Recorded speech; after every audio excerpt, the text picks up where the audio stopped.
Hey everybody, Brian Garrett here with Loan Depot in beautiful Bend, Oregon. And it is beautiful outside, folks. It is freezing, but it is beautiful. Well, today we are continuing on with our first-time homebuyer series, our little educational pieces that we've been doing.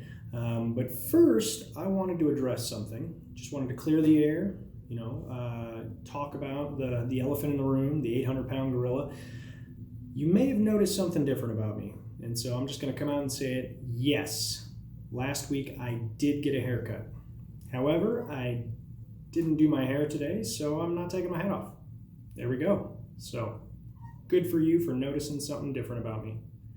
Moving on, today we're talking about everybody's favorite four-letter F word. That's right. I'm talking about your FICO score, also known as your credit score. So what is it? What's it made up of?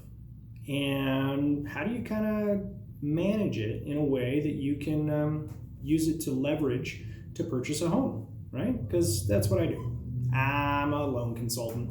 So really everything we talk about is going to tie back into home loans and home purchasing, right? So there you have it. So your FICO score is really made up of 5 key things. And each one is weighted a little differently, a little more importantly. So we're going to start at the top and work our way around down to the bottom, but that doesn't mean that they're not all equally important. It kind of does. So anywho, here, the number one slice of that pie is your payment history. So obviously, when you look at that, they want to see, hey, are you making your payments on time? Has anything been sent to collections within this window of time?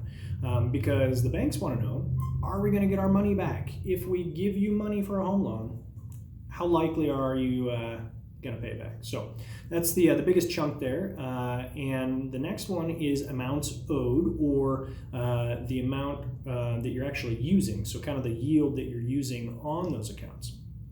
And so a really good kind of rule of thumb is to try and keep it within 10 to 30% of usage on those accounts.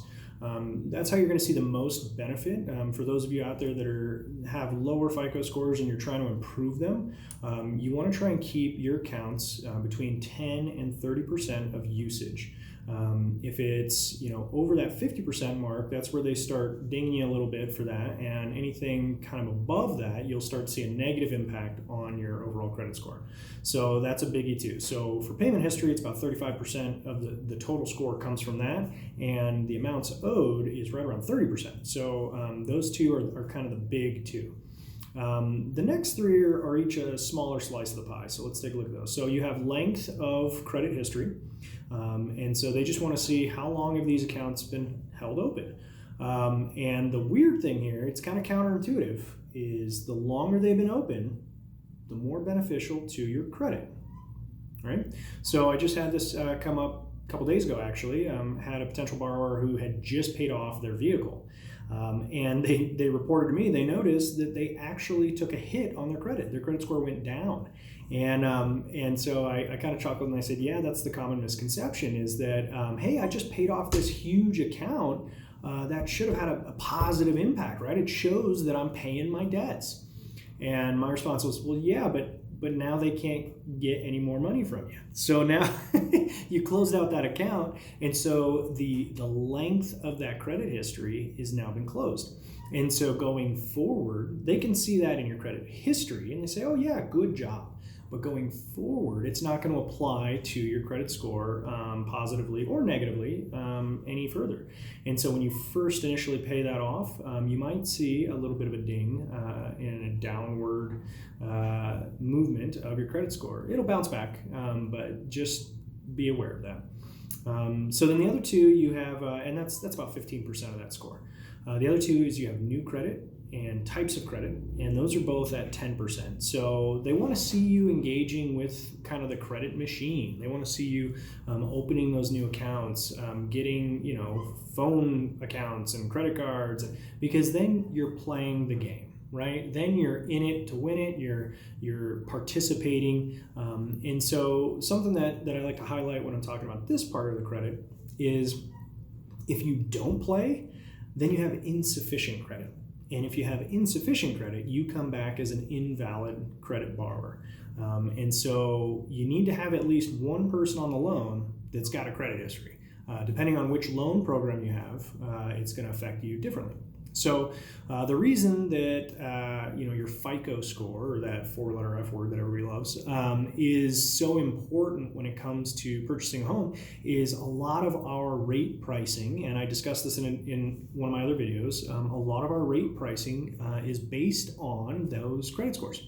And that's because, once again, that shows the likelihood that you're going to make those payments. And so it's kind of a security blanket for those secondary banks that purchase those mortgage bonds that say, oh, well, I want to make sure that they're going to pay me back my money. So the higher the credit score, realistically, the more likely they believe, the more likely and the safer their gamble is on purchasing those. So that's why your FICO score is so important, and it's such a good idea to stay on top of that and to keep grinding out. So if you have a less than optimal FICO score, if you're unhappy with your score, don't compare yours to other people's. But if you're unhappy with your score, there are things you can do, right? So keep making your payments on time. That's the biggest. If you can, consolidate, get them down to one account or two accounts and pay those regularly.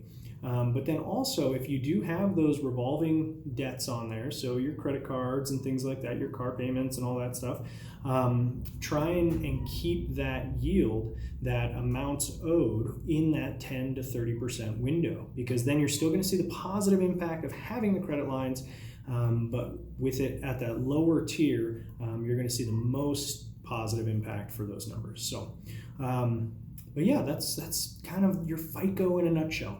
So I hope that was informative for you. If you have any additional questions about that, please feel free to reach out, and you can also check out my link down here. I got all my YouTube playlists there. If you're a first-time home buyer and need some education pieces, it's there. Also, my Did You Know series is down there as well. And once again, this is Brian Garrett with Loan Depot here in Bend, Oregon, and I hope you have a beautiful day. All right, love you guys. We'll see you soon.